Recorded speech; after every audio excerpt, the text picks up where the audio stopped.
During his nearly 60 years in sports ownership and broadcasting, Bay Area native Franklin Mieuli has been a remarkable pioneer.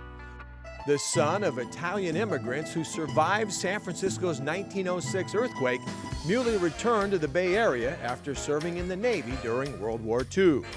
Working in the advertising department of the San Francisco Brewing Company, the makers of Burgermeister beer, Mieuli forged a relationship between the brewery and 49er owners Vic and Tony Morabito. Well, when I went to work for the Burgermeister brewery, the brewery didn't have a sports endeavor, and most of the other breweries did. So my job was to sell my superiors the idea of buying the broadcasts of the 49er football games. The advertising agency we had at the time didn't have a sports department. I decided that I would do the production myself. The 49er Burgermeister relationship led to Mieuli being hired to produce the team's first telecasts and highlight films. Joe Perry caps the 49ers scoring for the day by going off left tackle for another TD. The final score, the San Francisco 49ers 38, Green Bay 20. Burgermeister, Burgermeister, it's so light and golden clear, and it's so much more refreshing. Try a Burgermeister beer. The Morabito brothers even offered Mieuli a minority share of the team. In 1950, the 49ers become part of the actual NFL. At what point did you officially become part of the ownership? I became a partner in 1952. I bought a 10% interest in the 49ers. The sports production bug had thoroughly bitten Mieuli. He produced the radio broadcasts of the 1960 Winter Olympics in Squaw Valley. He then acquired radio and television rights to the San Francisco Giants, and at one point owned a minority interest in that team. And in 1962, Mieuli added basketball to his list of team ownerships. He bought the Philadelphia Warriors and moved them west, making San Francisco a complete major sports city.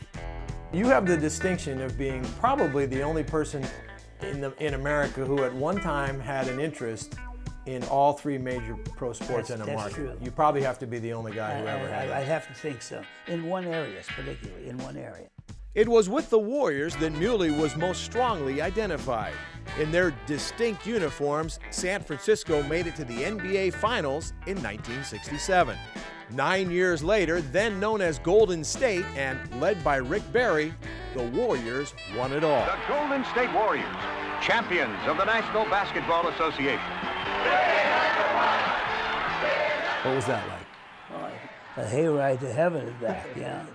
Everything so broke so beautifully that year. But the Warriors are a unique group, different from other NBA organizations, and it starts at the top.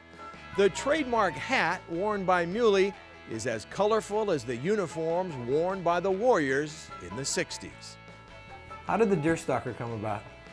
I had been over to Santa Cruz to visit a friend, and they had just come home from a visit to Europe.